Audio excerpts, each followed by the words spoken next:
तो हम लोग ड्रग एब्यूज के बारे में बात कर रहे थे।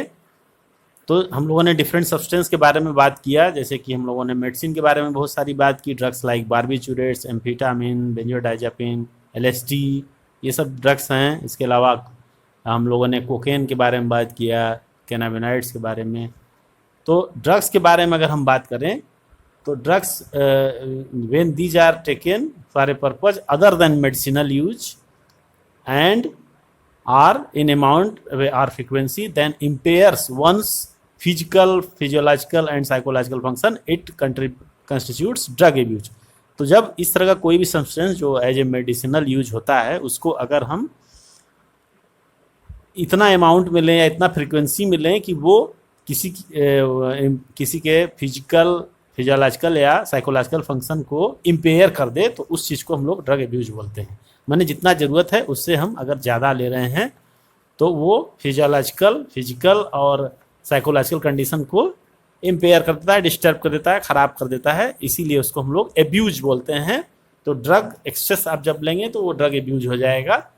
अब हम लोग स्मोकिंग के बारे में बात करते हैं। तो स्मोकिंग जो है ये भी एक तरीका है ड्रग्स को लेने का, हार्ड ड्रग्स को लेने का। और टोबैको जो है आप जानते हैं कि करीब 400 ईयर से हमारे सोसाइटी में यूज होता आ रहा है। ये कई तरीके से लिया जाता है, जैसे स्मोकिंग, चीविंग और स्नफ भी। आप जानते हैं टोबैको लोग जो गुटखा चबाते हैं या फिर तमाम तरह के तरीके हैं उसके लेने के।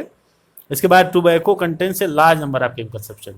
टोबैको में जो मेन कंटेंट होता है वो क्या होता है, निकोटीन होता है। इसके अलावा भी बहुत सारे एल्केलाइड होते हैं, लेकिन मेन जो इसका एल्केलाइड है वो निकोटीन है, ये आप लोग जानते होंगे। और निकोटीन करता क्या है, निकोटीन स्टिमुलेट्स एड्रिनल ग्लैंड, ठीक है, to release adrenaline or and noradrenaline. ये आप पढ़े होंगे एड्रिनल ग्लैंड के बारे में। तो ये एड्रेनलिन और एड्रेनलिन नॉर्मली रिलीज करता है जब जरूरत होती है बॉडी को। तो ये निकोटीन उसको एक्स्ट्रा स्टिमुलेट करता है, तो ज़्यादा स्टिमुलेशन की वजह से ज़्यादा एड्रेनलिन और नार एड्रेनलिन ब्लड सर्कुलेशन के अंदर सिक्रीट करता रहता है, जिसकी वजह से ब्लड प्रेशर और हार्ट रेट इंक्रीज हो जाता है। और smoking is associated with increase incidence of cancer of lung, urinary bladder and throat. तो जो एड्रेनलिन ज़्यादा सिक्रीट होता है तो थोड़ा सा आदमी को स्टिमुलेशन फील होता है ना, तो स्टिमुलेट फील करता है अपने आप को, इसीलिए इसको लोग जो है कि एक बार बार यूज करते हैं, नशे की तरह यूज करते हैं, क्योंकि उनको स्टिमुलेशन फील होता है, इसीलिए वो निकोटीन वाली चीज़ों का यूज करते हैं। और स्मोकिंग जो है की वजह से क्या क्या होता है आप जानते हैं। स्मोकिंग की वजह से लंग का कैंसर हो जाता है, यूरिनरी ब्लैडर का कैंसर हो सकता है, थ्रोट का कैंसर हो सकता है ना। इसके अलावा और भी डिजीज हो सकती है, जैसे ब्रोंकाइटिस है, एम्फाइसीमा है, कोरोनरी हार्ट डिजीज है, गैस्ट्रिक अल्सर है ना। तो निकोटीन आप सुने होंगे लंग्स के अंदर जाकर के जो हमारे लंग्स के एलोलाई हैं या ब्रंक्यूल्स हैं, उनके जो इलास्टिसिटी है या उनकी जो इंटरनल लेयर है उसको वो डैमेज कर देता है, जिससे उनकी इलास्टिसिटी कम हो जाती है, जिसकी वजह से जितना उनको एक्सपेंड करना चाहिए, फूलना पिचकना चाहिए, वो नहीं हो पाता है। तो उनकी लंग्स कैपेसिटी जो किसी भी आदमी की कम हो जाती है, ठीक है। इसके अलावा हार्ट में जाके भी नुकसान करता है, कोरोनरी हार्ट डिजीज पैदा करता है, गैस्ट्रिक अल्सर, स्टमक के अंदर अल्सर भी फॉर्मेशन करता है। इसके अलावा ओरल कैंसर के बारे में आप सुने होंगे, तम्बाकू को या जो आपका गुटखा आता है उसके पैकेट पे लिखा होता है कि इसको खाने से मुंह का कैंसर होता है, ओरल कैंसर, ठीक है। तो माउथ में बहुत देर तक लोग इसको दबाए रहते हैं या मुंह में भरे रहते हैं, इसकी वजह से माउथ का जो ओरल म्यूकोसा है वो स्टिमुलेट होकर के कैंसर काज कर सकता है। इसके बाद smoking increases carbon monoxide content in blood and reduces the concentration of him bound oxygen.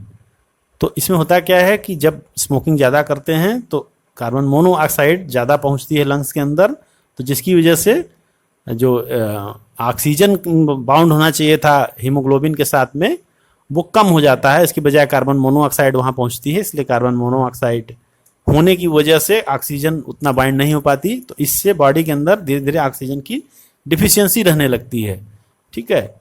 तो जब ऑक्सीजन कम वहाँ पहुँचेगा उसके साथ कार्बन मोनोऑक्साइड, अच्छा कार्बन मोनोऑक्साइड ज़्यादा एक्टिवली अटैच होती है हीमोग्लोबिन से इन रिस्पेक्ट टू ऑक्सीजन, उसकी हीमोग्लोबिन से जुड़ने की टेंडेंसी ज़्यादा होती है, तो इसीलिए ऑक्सीजन वहाँ पे कम जुड़ पाती है, उसके बजाय कार्बन मोनोऑक्साइड हीमोग्लोबिन से जुड़ जाती है, इसीलिए ब्लड के अंदर उसका जो कंसंट्रेशन है वो धीरे धीरे कम हो जाता है।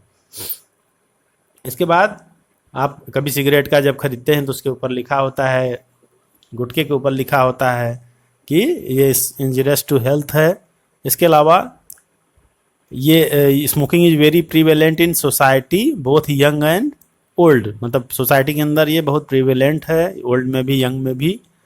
और knowing the danger of smoking and chewing tobacco and addictive nature, youth and old need to avoid this habit. तो यूथ के अंदर या ओल्ड के अंदर इस चीज़ को हम लोगों को अवेयरनेस फैलाना चाहिए, नॉलेज देना चाहिए कि ये एडिक्टिव नेचर होता है इसका, और यूथ जो है इससे आपको तमाम डिजीज हो सकती हैं। इस तरह से हम काउंसलिंग करके और लोगों को एजुकेट करके इससे हम लोगों को बचा सकते हैं, क्योंकि ये एक तरह का एडिक्शन है ना। एडिक्शन का मतलब किसी चीज़ का हैबिट फॉर्मेशन है, अगर आप उसको नहीं लेंगे तो आप उसके बिना दिक्कत होने लगती है। ये हम लोग आगे डिस्कस करेंगे एडिक्शन के बारे में। तो इस तरह से ये स्मोकिंग के बारे में था कि स्मोकिंग से क्या क्या समस्याएं आ सकती हैं और किस तरह से ये बॉडी को हमारे नुकसान पहुंचाता है।